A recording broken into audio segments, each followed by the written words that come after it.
Olá, bem-vindas e bem-vindos a mais um episódio do podcast Diálogos Olimpianos. Eu sou a Semiramis Corsi, professora da UFSM, e o tema do nosso episódio de hoje é a questão das masculinidades romanas, mais especificamente as masculinidades e categorias do masculino a partir da análise do Satyricon, que é uma obra literária do século I depois de Cristo, cuja autoria é atribuída a Petrônio. Tá? Então é um texto cômico bem interessante do contexto do Principado de Nero.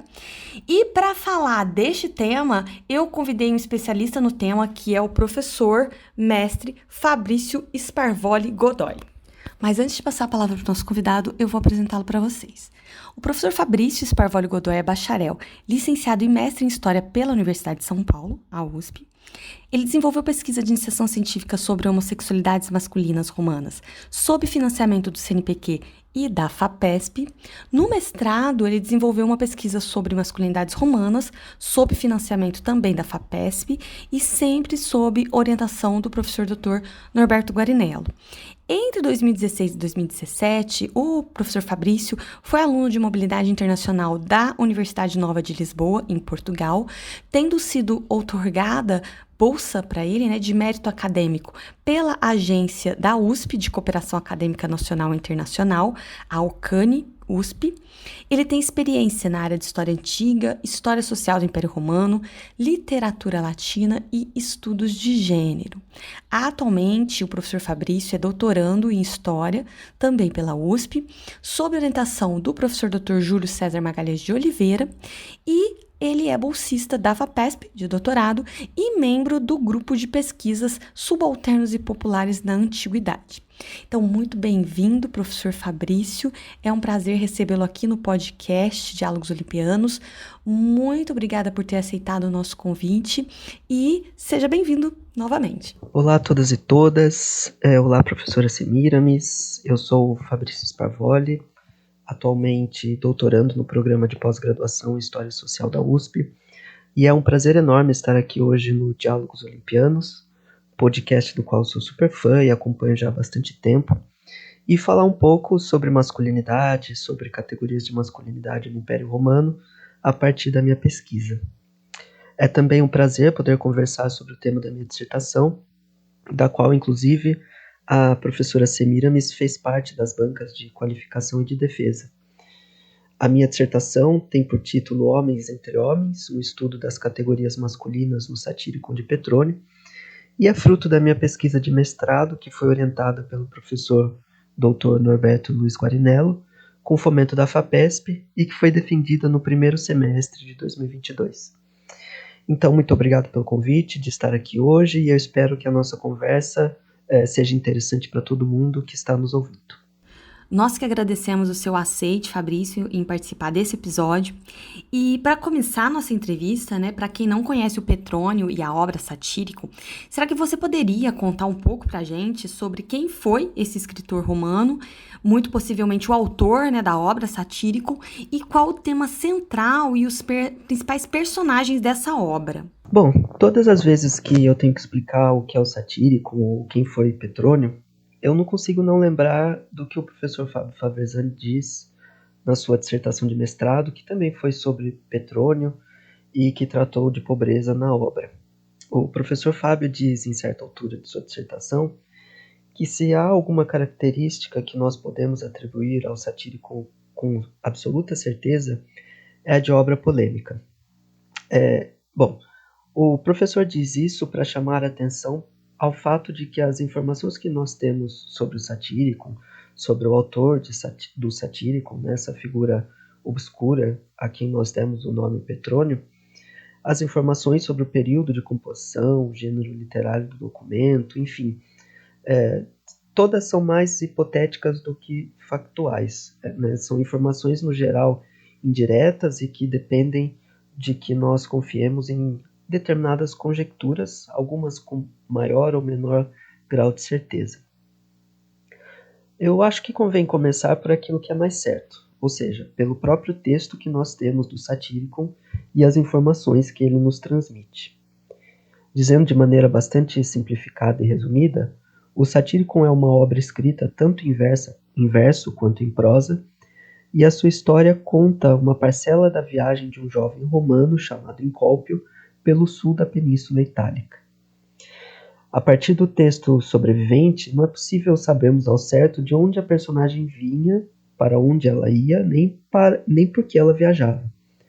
O que sabemos é que algumas personagens acompanham Encólpio pelo caminho, principalmente um jovem chamado Gitão, com quem ele estabelece uma relação amorosa, mas também Acilto e Eumolpo. Esses dois últimos são personagens que entram na história para estabelecer uma relação de conflito amoroso envolvendo Encólpio e Gitão. Acilto, por exemplo, aparece desde o começo da história, e ele e Encólpio brigam muitas vezes pelos amores de Gitão. Depois, mais para o fim da obra, Acilto é substituído pelo poeta Eumolpo, que também vai disputar com Encólpio, os amores de Gitão. Mas, a bem da verdade, essa terceira pessoa que forma o triângulo amoroso muitas vezes também pode ser uma mulher, como é o caso de Trifena, de Paniques ou de Circe. Esse é, digamos assim, o enredo geral da obra, conforme a gente a tem hoje em dia.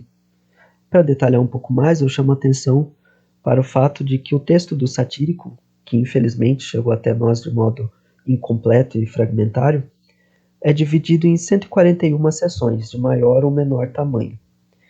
Geralmente se costuma dividir o livro em 3 partes. A primeira, que compreende as seções 1 a 26.6, que são os episódios iniciais em uma cidade grega não nomeada, nos quais ocorrem declamações, conflitos amorosos, um episódio no mercado envolvendo objetos roubados e um ritual noturno presidido por Quartila. As seções 26.7 a 78 são aquelas em que a história se centra no banquete de Trimalquião, que é um liberto muito rico e que organiza um jantar ao qual Encólpio, Acilto e Gitão vão para comer de graça. Essa é geralmente a parte mais estudada pela historiografia e também a que apresenta a menor quantidade de lacunas. E por fim, a última parte, que corresponde às seções 79 a 141, ou seja, aos episódios da separação de Encólpio e Gitão, a substituição de Acilto por Eumolpo, as brigas no navio de Licas, ao naufrágio e ao longo poema sobre a guerra civil, bem como aos eventos que ocorrem em uma nova cidade, que é Crotona, na qual Eumolpo finge ser um velho rico e senhor de Encólpio, Gitão e Córax, que é um funcionário a serviço de Eumolpo.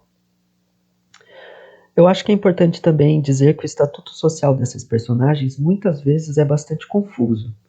Sobre esse tema, o professor Jean Androt tem um capítulo muito interessante e que está referenciado na minha dissertação, em que ele explora como o próprio autor do Satírico quis deliberadamente confundir a origem social das personagens.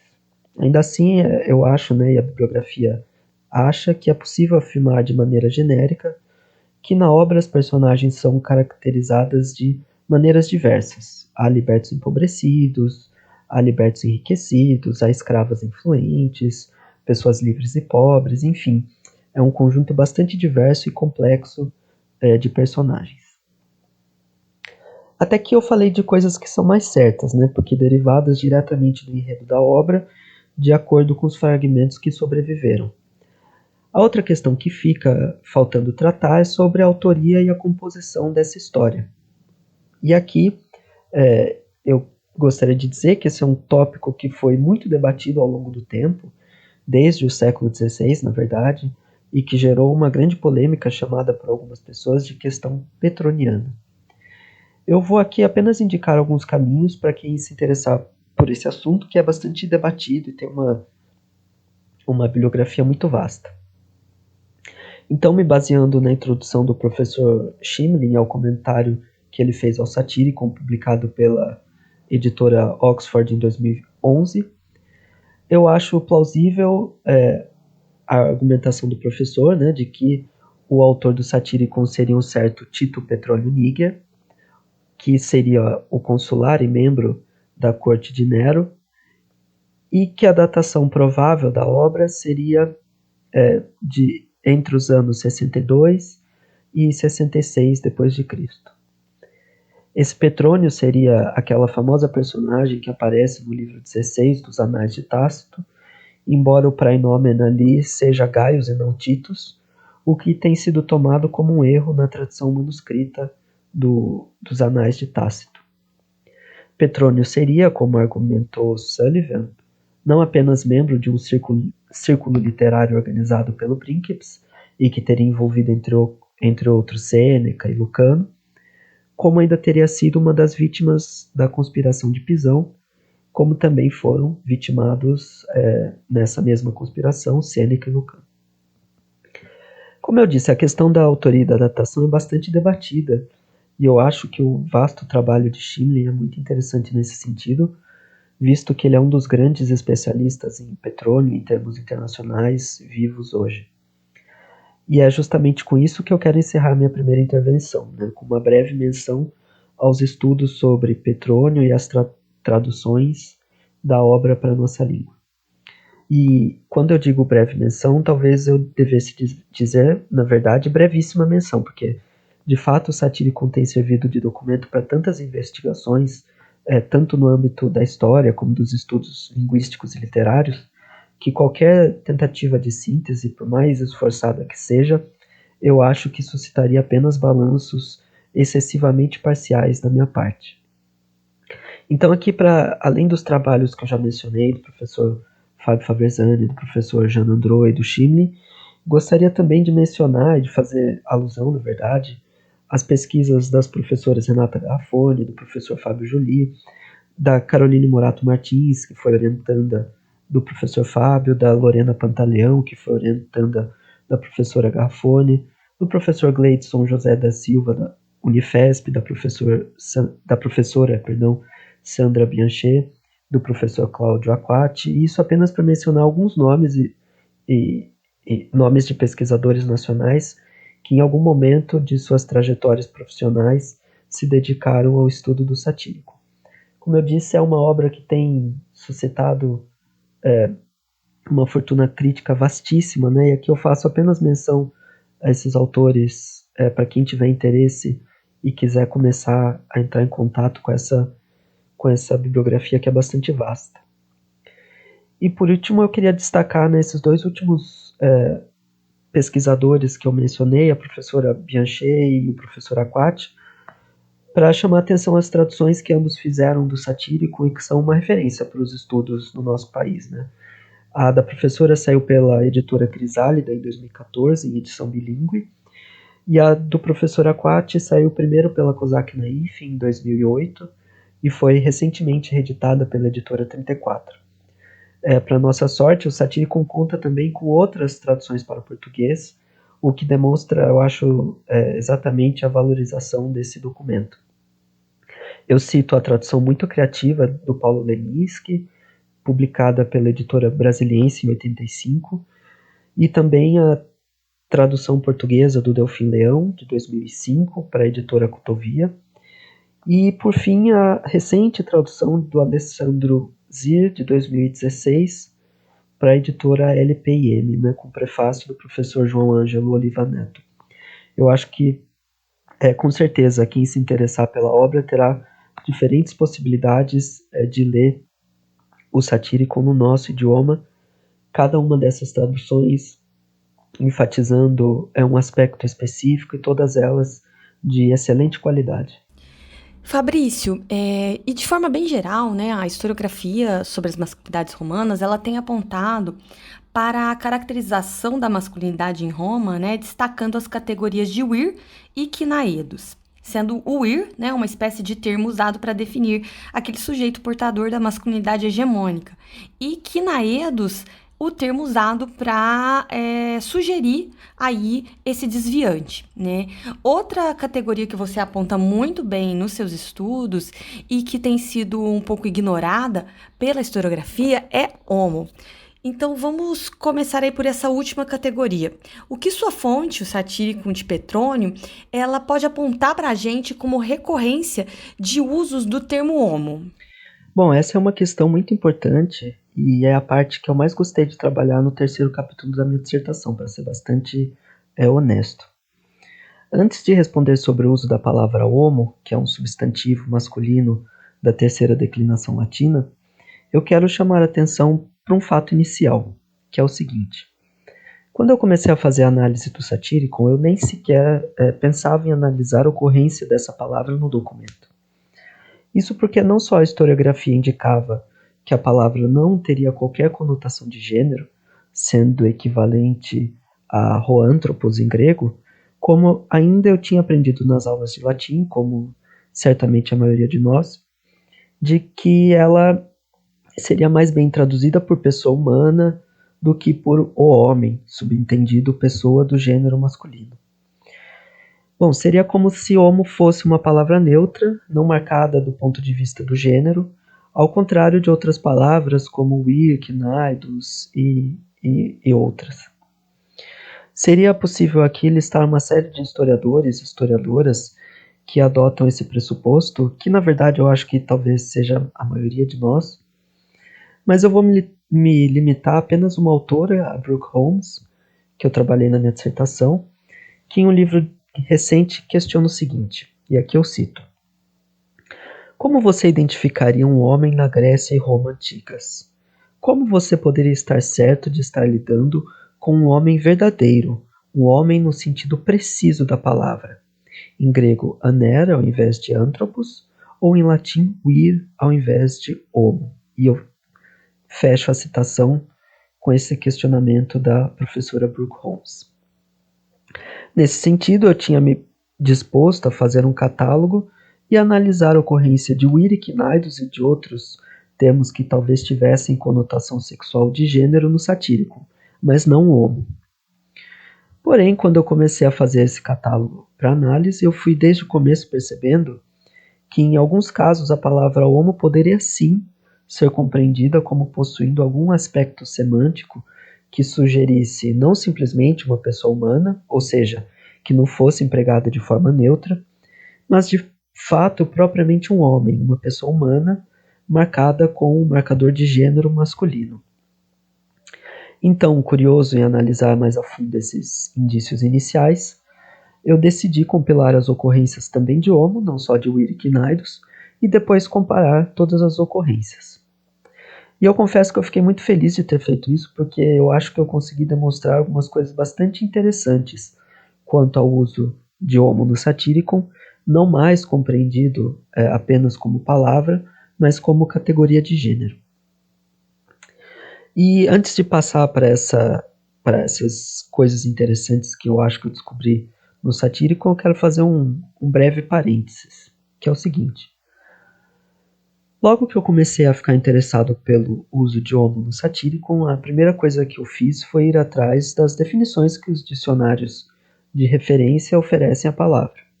Então eu consultei o dicionário da Oxford, o Gaffiot, o Saraiva e outros, e todos davam com maior ou menor detalhamento como a acepção original do termo algo como pessoa humana, né, e com a possibilidade de alguns outros sentidos residuais. Porém, quando eu consultei o Thesaurus Linguae Latina, é aquela obra monumental que vem sendo produzida desde os fins do século XIX e inícios do século XX, eu levei um susto enorme, porque a palavra homo ocupava no TLL nada mais, nada menos do que 18 páginas de coluna dupla e letras verdadeiramente minúsculas. E lendo esse verbete enorme, eu encontrei muitos outros sentidos para o termo homo, dentre os quais a possibilidade dele ter sim aquilo que a gente poderia dizer como marcador de gênero. E foi também a partir da consulta do TLL, portanto, que eu me senti mais seguro para levantar todas as ocorrências, não só de quinaidos e wir, mas também de homo. E eu acho que consultar o TLL foi de fato um passo fundamental para aquele estágio inicial da pesquisa em que eu estava, principalmente porque me deu certo respaldo filológico, digamos assim, para explorar os diversos significados dessa palavra que estava despertando a minha curiosidade. E é exatamente isso que a análise do Satyricon, ou melhor, das ocorrências de homo no Satyricon me mostrou, né, a atestação de um sentido possível, antes de mais nada. E eu digo isso porque, feito o meu catálogo, eu procurei estabelecer categorias de uso do conceito para entender em quais contextos ele poderia ser considerado ou não como marcador de sexo e gênero. No fim das contas, eu acabei analisando 80 ocorrências do termo homo na obra, em todos os casos gramaticais, no singular e no plural. De modo geral, eu notei que o uso da categoria poderia ser distinto em 3, de acordo com um elemento que fosse preponderante, mas nunca suficiente em questão. Isso quer dizer que, ora homo é empregado para opor personagens humanas e não humanas na obra, ora para opor personagens humanas entre si, mas sem o elemento de sexo-gênero como sendo preponderante, e ora é usado sim precisamente como categoria do sistema sexo-gênero. Essa distinção que eu faço, ela aponta mais para uma distinção heurística entre as 3 possibilidades a partir do seu elemento que eu julguei preponderante em cada uma das ocorrências, visto que na prática é possível haver sobreposição desses elementos, que é o que de fato acontece na maior parte dos casos, na verdade. Diferentes sentidos se sobrepõem ao mesmo gênero. O que eu fiz aqui, ao longo do meu 3º capítulo da dissertação, foi tentar achar qual que era o elemento mais preponderante em cada uma dessas ocorrências e categorizá-las a partir desse elemento preponderante. Além disso, como eu procurei expor na primeira parte do 3º capítulo da minha dissertação, essas 3 grandes formas de empregar homo possuem subcategorias observáveis, o que, para mim, atesta muito bem a complexidade do tema. Como eu disse, a primeira forma que eu observei para o emprego de homo é opondo humanos a não humanos sem qualquer marcador de gênero. Talvez seja dos usos mais abrangentes e próximos daquilo que aprendemos de homo como sinônimo de pessoa humana. É o que a gente vê, por exemplo, na seção 103, quando se afirma, e aqui eu cito, que os deuses e os homens não permitam isso, que vocês encerrem a vida através de uma saída tão torpe. E eu encerro a citação. Em alguns casos, essa oposição humano e não humano é marcada também por outros elementos, como o geográfico, observado na fala de Quartila na seção 17 do Satírico, em que a personagem diz: de toda sorte, atualmente nossa região está tão cheia de divindades que se pode encontrar mais facilmente um deus do que um homem. Eu encerro a citação aqui. Por fim, eu gostaria também de chamar a atenção para um uso muito interessante de homo nesse sentido, mas que marca não apenas a oposição entre humano e não humano, mas sobretudo a perda de humanidade, como é o caso da interessante história do lobisomem que é contada a partir da seção 61 da obra, em que homo é substituído por lupus ou ersipélis, literalmente troca pele. Então essa é a primeira ocorrência que eu achei no documento, o uso de homo para marcar a pessoa humana sem marcador de gênero em oposição a uma personagem não humana, ou então a perda dessa humanidade da personagem. Já a segunda forma de emprego de homo, que eu observei no Satírico, opõe personagens humanas entre si, não mais contra deuses ou outras personagens não humanas, mas o uso, a segunda possibilidade de uso que eu observei da palavra homo foi para opor duas personagens humanas uma contra a outra. Assim como no caso anterior, também aqui não se observa preponderância do marcador sexo-gênero. O emprego de homo nesse sentido de oposição entre humanos parece produzir diferentes formas de diferenciação social, diferentes formas de qualificação, como a mera adjetivação, a distinção geográfica, profissional ou mesmo de estatutos jurídicos. O primeiro exemplo que eu dou talvez seja a maneira mais simples e por isso mesmo mais frequente de opor personagens humanas entre si. É aquilo que eu chamei de adjetivação, porque é exatamente isso que acontece. É o emprego de homo como palavra simplesmente qualificada por um adjetivo no grau normal ou no superlativo. Nesses casos, a palavra homo parece mesmo muito esvaziada de sentido, quase que como um mero suporte do qualificador que a segue, esse sim portando a maior carga semântica da locução. Os exemplos são muitos, mas eu cito apenas o xingamento que Quíncópio dirige contra Assilto na seção 10 do documento, ao chamá-lo de homem burríssimo.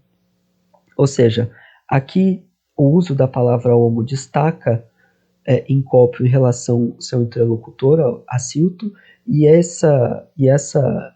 esse processo de destacá-lo opera através do emprego de um adjetivo que é burríssimo, né? Então, a carga semântica está mais nesse adjetivo que imprime um significado a homem do que na própria palavra homem em si, embora seja ela a que é utilizada, a palavra que é utilizada para opor Assilto e Encópio.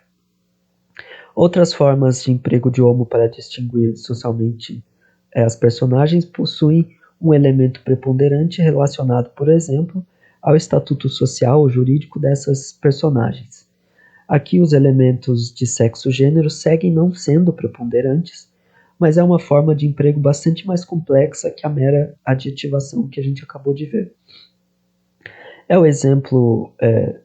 o caso, por exemplo, da interessante expressão homens entre homens, que é empregada 3 vezes ao longo da obra. Em uma delas, Trimalquião está justamente falando da maneira como deixou de ser um escravo para se tornar um rico liberto, com o auxílio do seu dominus.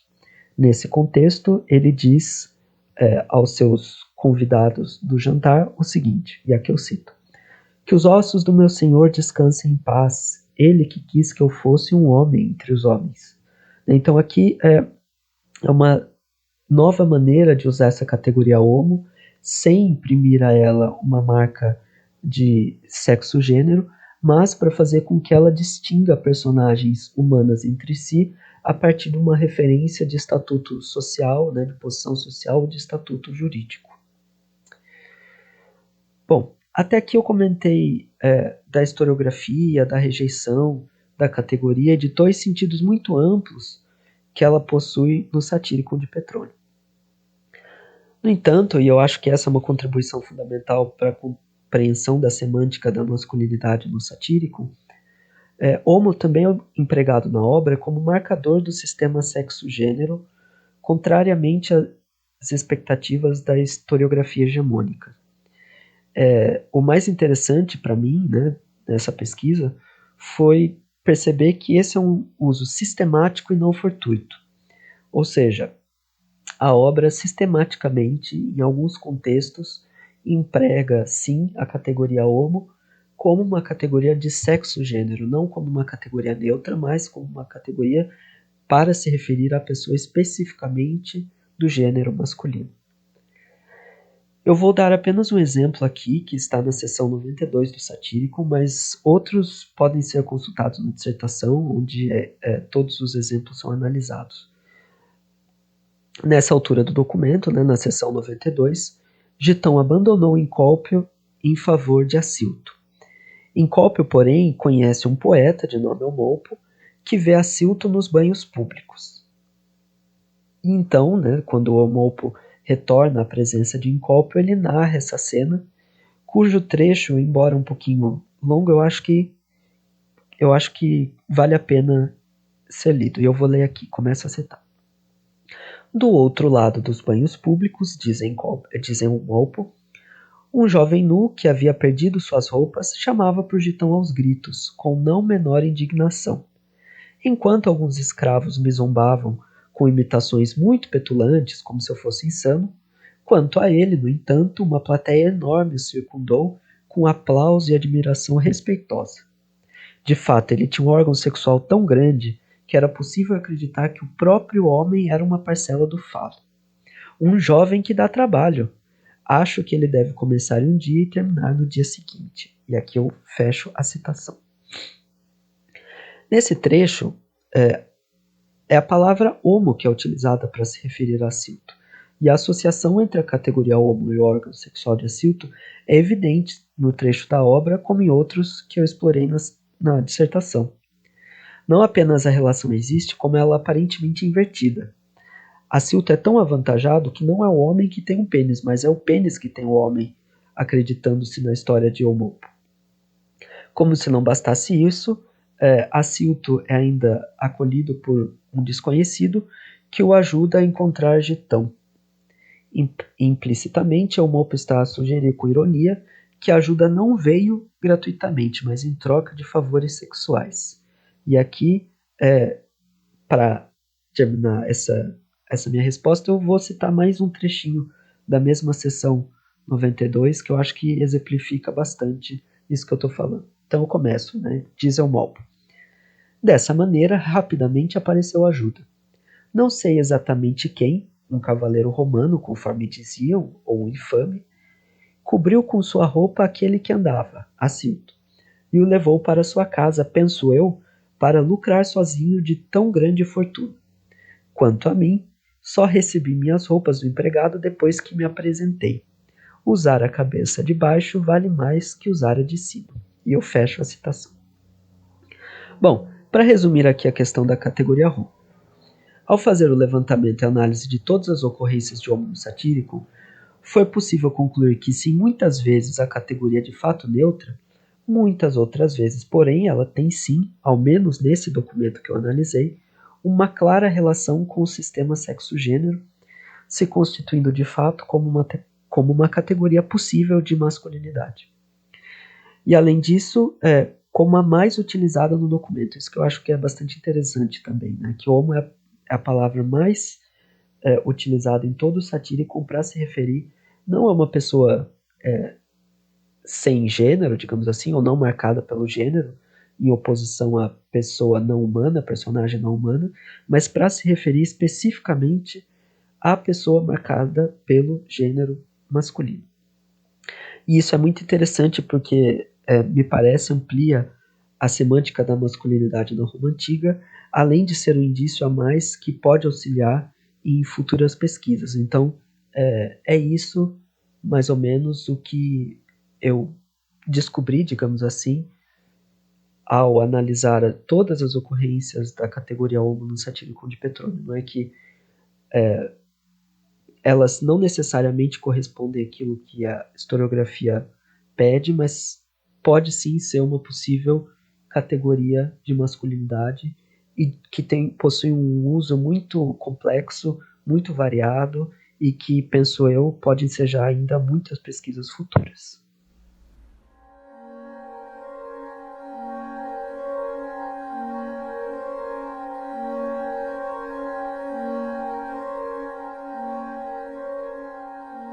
Pois a terra ruinosa não pode me engolir, nem mesmo o mar, irado com os inocentes. Fugi do julgamento, lutei como um gladiador, matei meu anfitrião. Tudo isso para, como um mendigo entre os chamados audaciosos, jazer abandonado, exilado, em uma hospedaria de uma cidade grega. E quem me impôs essa solidão? Um jovem, impuro, através de todos os desejos e digno de exílio, como ele mesmo confessou. Libertado pela prostituição, nascido livre pela prostituição, cujo crescimento passou na fila dos donativos de alimento, que foi conduzido como uma garota até por quem o considerava homem. E quanto ao outro, aquele que tomou a estola das matronas como se recebesse a toga viril, que foi convencido pela mãe de que não era homem, que se comportou como uma mulher na prisão, que, após se confundir e se dirigir sozinho para seus próprios prazeres, abandonou o nome da antiga amizade e, que vergonha, vendeu-se completamente como uma mulher dadeira, instigado pelo toque de uma única noite. Agora, os amantes jazem deitados, unidos e talvez se riem da minha solidão através dos prazeres sexuais mudos. Mas não impunemente, pois ou eu não sou homem e nascido livre, ou não limparei esse crime contra mim com o sangue imundo deles.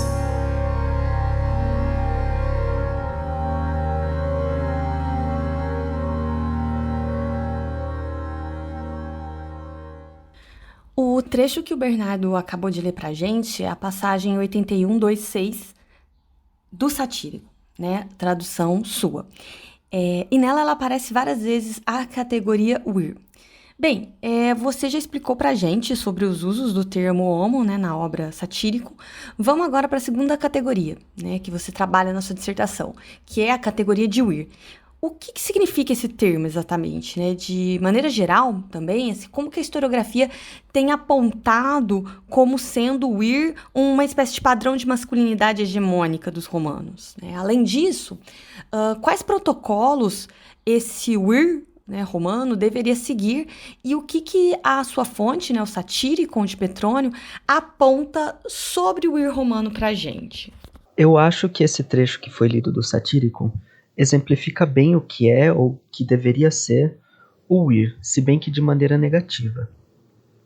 Negativa porque o trecho, na verdade, é um ataque que a personagem Cólpio faz contra Gitão e Acilto, no qual aponta precisamente os traços do ir dos quais os dois últimos abriram mão. Quando nós pensamos nessa figura do ir, temos que ter em mente que se trata de um ideal masculino próprio de uma parcela muito restrita da sociedade romana. É um ideal que chegou até nós através de diferentes tipos de evidência.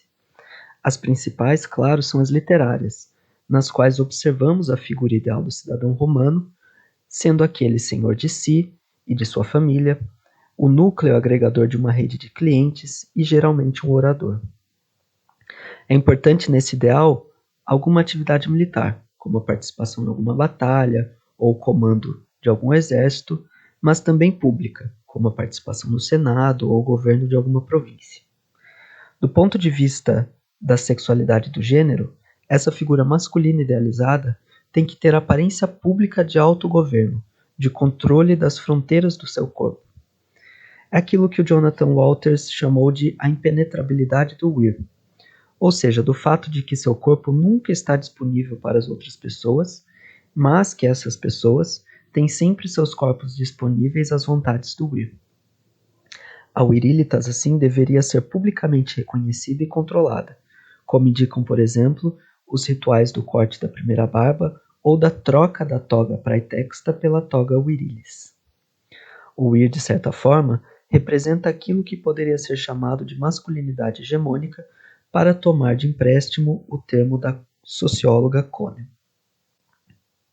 Esse resumo bastante sintético, penso eu, ajuda a explicar por que o trecho lido é um contra-exemplo do que seria o ir, o modelo da masculinidade romana. Em primeiro lugar, por se tratarem de personagens que não pertencem à aristocracia romana, o que para mim é o fator central. Em segundo lugar, por abrirem mão não só dos marcadores materiais dessa posição, mas por nem sequer serem publicamente percebidos como masculinos. Em terceiro lugar, pelo desrespeito às relações de amizade que deveriam caracterizar o ir, de certa forma um ponto nodal de uma rede de relações. Tudo isso nesse trecho, me parece, concorre para que as personagens não tenham reconhecida publicamente sua masculinidade. De todo modo, assim como no caso de Homo, o ir ocorre no Satyricon de maneira bastante complexa. São 20 ocorrências ao todo na obra, se considerado o singular e plural de todos os casos. Ao analisar todas as ocorrências, eu consegui distinguir 3 possibilidades de emprego de will. A primeira é como elemento de parentesco, para se referir à figura do pai de determinadas personagens. É o caso, por exemplo, de quando Laocoonte e seus filhos são mencionados no poema em que Eumolpo trata da destruição de Troia, na seção 89, versos 48 a 53 do Satírico. É a cena em que Laocoonte é atacado pelas serpentes e é dito, e aqui eu cito: Eis o pai, um ajudante fraco, acumula o funeral dos filhos. Já alimentadas pela morte, as serpentes atacam o homem, Wirum, e arrastam seus membros pela terra. Fim de citação. A segunda possibilidade de empregar wir no documento é para se referir a diferentes concepções do papel do cidadão. Aqui poderia ser citado como exemplo a complexa caracterização de César como figura aparentemente positiva, o que está descrito na seção 121, a partir dos versos 158 do documento. Aqui, tanto a atuação de César quanto de seus soldados parecem concorrer para caracterizar o general como um bom cidadão e um bom militar, embora esse trecho possa ser, claro, lido como uma inversão satírica da obra épica de Lucano, um contemporâneo de Petrônio, que desenvolve o mesmo tema da guerra civil. Nesses dois primeiros tipos de ocorrência, o elemento de sexo-gênero ou é ausente ou é muito subsidiário. O mais interessante, porém, da análise foi perceber exatamente que em trechos como o que foi lido, o ir é usado com claro matiz de sexo-gênero, mas não para expressar sua conformidade e sim a sua incapacidade de se conformar às normas da masculinidade hegemônica. Para além do trecho que foi lido, eu gostaria também de lembrar as interessantes ocorrências do termo wir nos episódios de Crotona, no contexto das tentativas frustradas de Polieno, a persona servil que Encólpio assume nesse trecho da obra, em manter relação sexual com Circe, uma nobre habitante do lugar. Após ser trazido por sua escrava à presença de Polieno, Circe se apresenta a ele como uma mulher feita, ou seja, já iniciada sexualmente, e que, e aqui eu cito, conhecera naquele ano seu primeiro homem, Wirum. Fim da citação. O termo que traduzi por homem é wir. Circe, então, se oferece a Polieno para ser a companheira, do mesmo modo que Gitão era seu companheiro. Nesse contexto, wir significa de maneira clara o parceiro sexual, o homem marcado a partir de elemento sexo-gênero. Mas, conforme informado logo no começo do trecho, Circe tem preferência por parceiros de baixa condição social, particularmente escravo. O próprio Polieno é a persona escrava de Encólpio nesse trecho. Nesse sentido, wir refere-se a um homem que se encontra precisamente na condição oposta de cidadão típico, colocado como objeto sexual de Circe. Ainda assim, embora não haja nada aqui de masculinidade hegemônica, o termo utilizado é o mesmo, wir. Esse é o ponto de vista de Circe sobre Polieno. Agora vamos ver o próprio ponto de vista de Polieno acerca de si mesmo e de suas tentativas sexuais frustradas. Após falhar repetidas vezes, Polieno é submetida a diferentes tentativas de ver suas forças reconstituídas, todas sem sucesso. Em determinado ponto, chega a afirmar a Gitão, questionando-se se de fato era um homem, um wir, e eu cito: "Não me considero ser um homem, não o sinto. Morta está aquela parte de meu corpo através da qual eu fui um dia Aquiles." Fim da citação. Nesse sentido, do ponto de vista da própria personagem, a impotência sexual de Polieno é triplamente constituída. Eu explico. É constituída do ponto de vista sexual, por não conseguir manter relações com Circe, constituída do ponto de vista social, por não ser capaz de reclamar sua posição como wir, e também do ponto de vista literário, por não conseguir se igualar à figura de Aquiles, pois eu lembro aqui que o trecho é particularmente marcado por um diálogo intertextual com a épica homérica. Ou seja, ao passo que Circe usa o wir para referir-se a um escravo, Polieno usa para se referir a uma pessoa incapaz de controlar as suas fronteiras corporais a partir de 3 pontos de vista diferentes, porém convergentes. Em ambos os casos, embora não seja um trecho que demonstre comportamento masculino hegemônico, a categoria usada é precisamente aquela que a historiografia destaca para esse tipo de comportamento, wir. Ou seja, para sintetizar a maneira complexa como ocorre a categoria wir no satírico, categoria que tem sido considerada historiograficamente como representativa do que poderíamos chamar de masculinidade hegemônica romana. Como vimos, ela pode ser distinta a partir de 3 usos. Nos 2 primeiros casos, o elemento de sexo-gênero ou é ausente ou é muito subsidiário. São aqueles casos em que o ir é empregado para se referir ou ao parentesco ou a outros aspectos da vida civil do cidadão. Porém, em outros casos, o ir possui clara conotação de sexo-gênero, mas mesmo quando se observa esse elemento preponderante de sexo-gênero, como no trecho lido agora e anteriormente, a categoria pode ser empregada para representar não o seu sucesso, mas o fracasso obtido na tentativa de expressar características masculinas. Em suma, o ir pode ser empregado não para representar a masculinidade hegemônica, como esperaria a historiografia, mas precisamente para o contrário, o que é bastante interessante e abre novas possibilidades para pensarmos a masculinidade e os usos dessa categoria na nossa documentação de forma geral.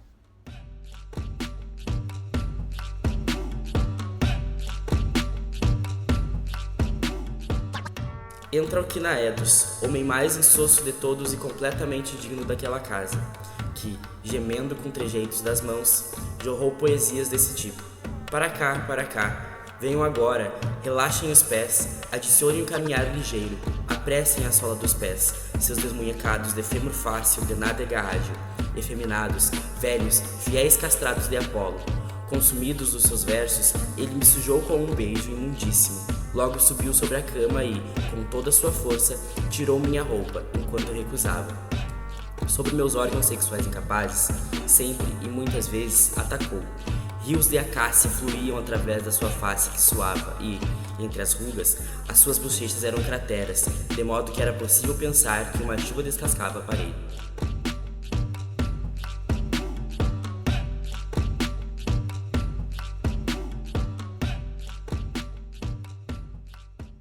O trecho que nós acabamos de ouvir agora pela leitura novamente do Bernardo é a passagem 2324 do Satírico, uma das vezes em que aparece o uso da categoria quinaedos nesta obra, né? E, Fabrício, você já explicou pra gente, né, sobre o emprego das categorias homo e wir na historiografia, mais especialmente no satírico. E será que você poderia agora, então, para encerrar nossa conversa, nos explicar sobre a categoria quinaedos? De fato, essa categoria ela é mesmo empregada na documentação que você analisou para apresentar sujeitos e práticas desviantes de uma masculinidade tida como hegemônica? A figura do quinaedos é central para muitos debates que, acho que eu posso afirmar sem exagero, fundaram os debates sobre a história da sexualidade de gênero no Império Romano e na Antiguidade Clássica de modo geral. Eu me refiro especificamente ao debate que Amy Richling estabeleceu nos anos 90 com David Halprin acerca de como deveríamos entender a sexualidade e o gênero na Antiguidade Clássica. Esse é um debate complexo que teve muitos desdobramentos, mas que acho que poderia ser sintetizado minimamente nos seguintes termos. A posição de Halprin, muito influenciada por Michel Foucault, era de que a sexualidade e o gênero em sociedades pré-modernas, como a grega e romana clássicas, deveriam ser interpretadas como radicalmente diferentes das do mundo moderno, ao passo que Richling, crítica do pensamento Foucaultiano, defendia que o mundo antigo e o contemporâneo compartilhavam de certos traços relativos à sexualidade e ao gênero.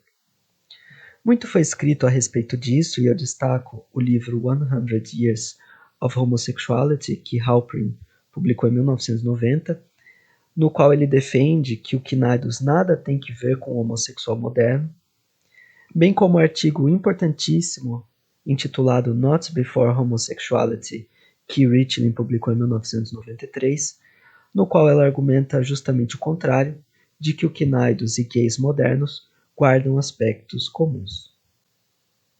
Embora antiga, essa querela, vez ou outra, ressurge, como é o caso do artigo de Clarke de 2005 acerca de evidências artísticas de uma subcultura de quinaedos em Roma, ou então da argumentação de Craig Williams em seu livro Roman Homosexuality de 2010, em que tenta reposicionar o debate não em termos de sexualidade, mas em termos de gênero. Ou seja, para Williams, o quinaedos não era a expressão do homossexual masculino romano, mas sim daquela figura que não se conformaria ao ideal de masculinidade hegemônica romana. O que importa aqui é que, no meio desse debate historiográfico, a figura do quinaedos foi central para a argumentação, sendo associada a ela diferentes formas de identidade, seja sexual, seja de gênero. Porém, ao analisar sua ocorrência no Satyricon, sua pouca importância chamou muito a minha atenção. Embora o documento seja uma fonte riquíssima em detalhes para o estudo da história da sexualidade de gênero em Roma, como a própria Richling aponta em um de seus textos, Essa figura central para a historiografia aparece apenas de modo muito circunscrito no documento. Suas 4 menções, 5 se nós considerarmos também a palavra derivada Spatalochinaide, estão todas localizadas no episódio da quartila entre as seções 21 e 24 do documento. É importante notar que a primeira referência aos Cnidae ocorre do ponto de vista exclusivo de Encólpio, que narra o seguinte, e aqui eu cito. Por fim, um Cnidus aparece, vestido de cor mírtea e preso com um símbolo. Ora nos atingiu com suas nádegas retorcidas, ora nos poluía com seus beijos muito fedidos, até que Quartila, com o osso de baleia na mão e igualmente com a roupa cingida, mandou que fosse dada a rendição aos infelizes. A descrição do Cnidus no trecho é bastante interessante. Do ponto de vista físico, ele está vestido com uma roupa mírtea, termo ambíguo e que pode tanto ser relativo à cor verde, como também a Vênus. Do ponto de vista de seu comportamento, Encólpio afirma que o Cnidus o atingia com suas nádegas e o sujava com beijos sujos, o que não apenas destaca a lascividade dos Cnidae e a suposta repulsa de Encólpio, como, sobretudo, o controle da situação pelo Cnidus. Já na menção seguinte, aquela que foi lida pelo colega, nós temos o ponto de vista do próprio Cnidus em relação a Encólpio. Novamente, toda a ação da cena parte do Cnidus. Sua força domina Encólpio, seus versos o caracterizam como efeminado de diversas maneiras. Ou seja, a qualificação de Encólpio do ponto de vista do Cnidus anônimo é tão lasciva quanto aquela que Encólpio faz do próprio Cnidus. Na realidade, o uso do termo Spatalochinaide sugere que para o Cnidus, Encólpio, Gitão e Acilto são ainda mais lascivos, uma vez que não apenas são Cnidae, mas Cnidae qualificados de spátalos, adjetivo grego que significa devasso, lascivo. Além disso, Encólpio é colocado em uma situação de ignorância por Quartila, uma vez que ele nem sequer compreende a situação da qual é objeto. Quando ele questiona Quartila da situação, obtém como resposta, e eu cito, Ó homem esperto e fonte de educação vernacular, o que? Você não compreende que o Cnidus era seu presente? Fim da citação. Desse modo, no único episódio em que ocorre a menção à categoria Cnidus na obra, o que se observa são 2 pontos de vista diferentes e que disputam entre si uma fronteira, e não uma identidade sexual ou de gênero, como o debate historiográfico aponta. Antes de mais nada, se trata de uma categoria exclusivamente relacionada ao sexo, ao gênero, isso não é uma questão presente na obra, mas da historiografia.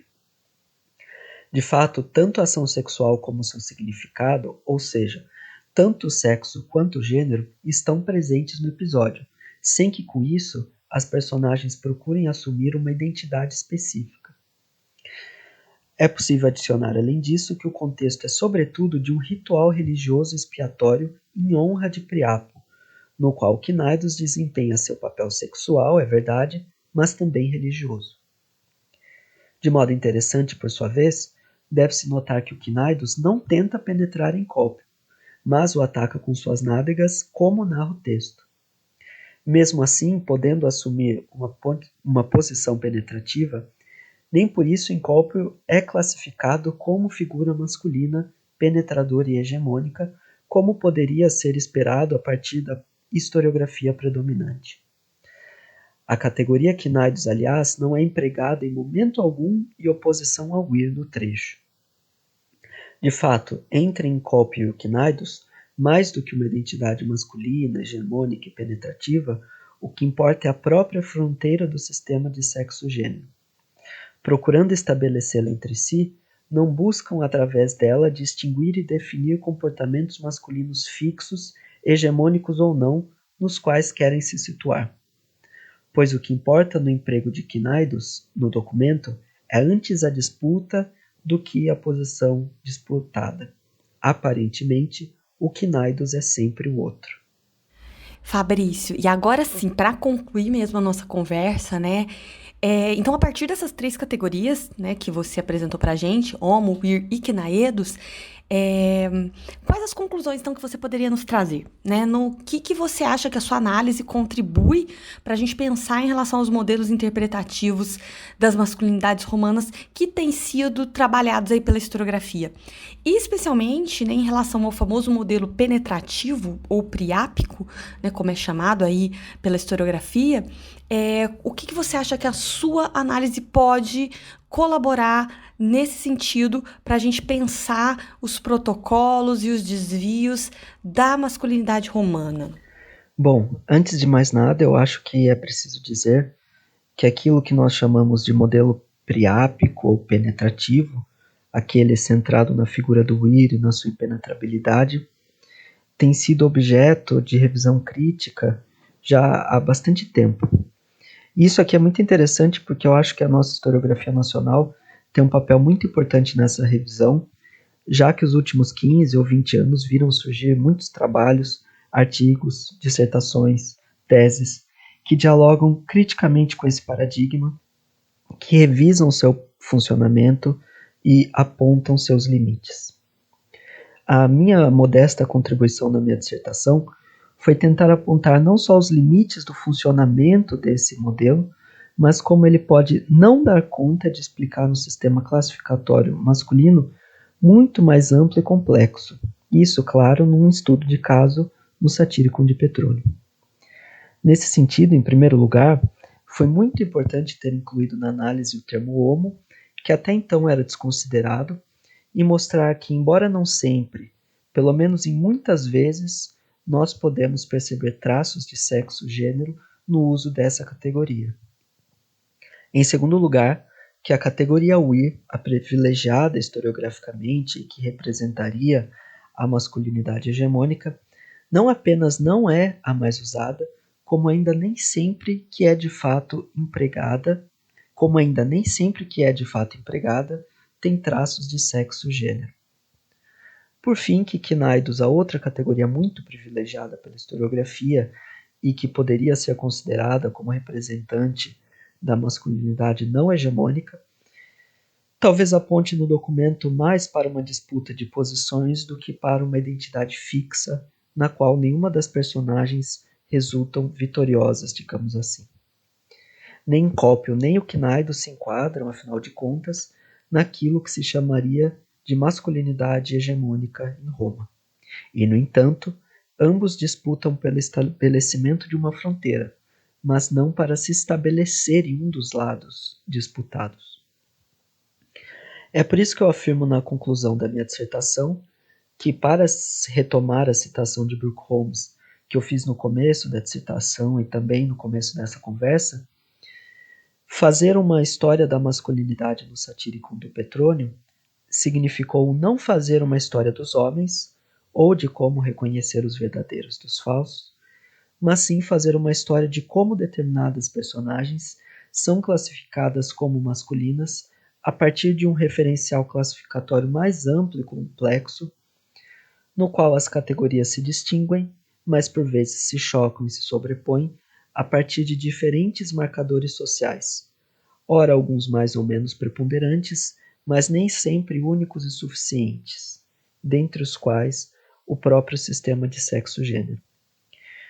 Porque dessa análise o que me fica, por um lado, é que aquilo que se compreende como marcador de masculinidade nem sempre o é, enquanto, por outro, me parece que aquilo que poderíamos chamar de masculinidade está presente também em evidências ainda não consideradas ou de modos não previstos. Perfeito, Fabrício. Excelente. Então, eu acho que você esclareceu para a gente muitos pontos, né, sobre essa obra tão interessante que é o Satyricon e sobre essa questão tão importante da gente refletir, que é a questão das masculinidades romanas. Eu teria muito ainda para te perguntar, né, mas eu acho que esse diálogo já é uma introdução excelente para os nossos ouvintes e para as nossas ouvintes sobre esse tema das masculinidades romanas, em especial nessa obra, que é o Satyricon de Petrônio. Eu tenho certeza que o pessoal gostou muito da entrevista, assim como eu gostei muito de ter dialogado com você novamente, né, sobre esse tema. É um tema cheio de desdobramentos, né? E que, de certa forma, nos leva a reflexões muito interessantes sobre a nossa própria contemporaneidade, né? Pensando como os antigos romanos e as antigas romanas davam sentidos diferentes a problemas e temas que nós também lidamos ainda hoje, né? Então, muito obrigada. Acho que foi um diálogo bem interessante. Eu que agradeço pelo convite, professora.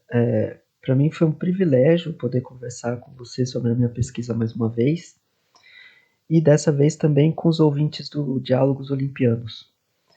Eu espero que essa conversa possa ter instigado o interesse do público, que pode de fato encontrar uma bibliografia vastíssima a respeito da área, bem como muito ainda o que fazer no campo da história da masculinidade no Império Romano, de modo particular, mas também na Antiguidade de modo geral. E assim eu me despeço agradecendo e deixando um abraço a todas e todos. Muito obrigado. Bem, pessoal, com isso nós chegamos ao final de mais um episódio do Diálogos Olimpianos. Eu agradeço muitíssimo ao Fabrício por ter nos concedido essa entrevista sobre o Satyricon e sobre a temática das masculinidades romanas. E para quem quiser conhecer melhor o trabalho do Fabrício, eu indico que acesse a página dele no site do academia.edu. Eu vou deixar o link aqui na descrição do episódio. Ali você vai encontrar vários PDFs dos trabalhos dele para baixar. E para quem gostou do episódio, eu indico que não deixem de ouvir também o episódio de número 28, aqui do Diálogos Olimpianos, onde o Henrique Hamster Pause comenta sobre homerotismo e humor na obra do poeta latino Marcial, que faz aí também um diálogo, de certa forma, com o tema que o Fabrício trouxe pra gente hoje. Então eu agradeço novamente o Fabrício, né, pelo aceite em participar desse episódio. Eu agradeço ao meu orientando Rodrigo pela edição dos áudios com trechos da fonte e ao Bernardo do Amaral Brandão, que fez a leitura destes mesmos trechos aqui pra gente. Então não deixem de seguir o Diálogos Olimpianos no Spotify ou nos demais aplicativos e agregadores de podcasts. Sigam também o Geman no Instagram, no Facebook, no YouTube e no Twitter. E até o próximo episódio.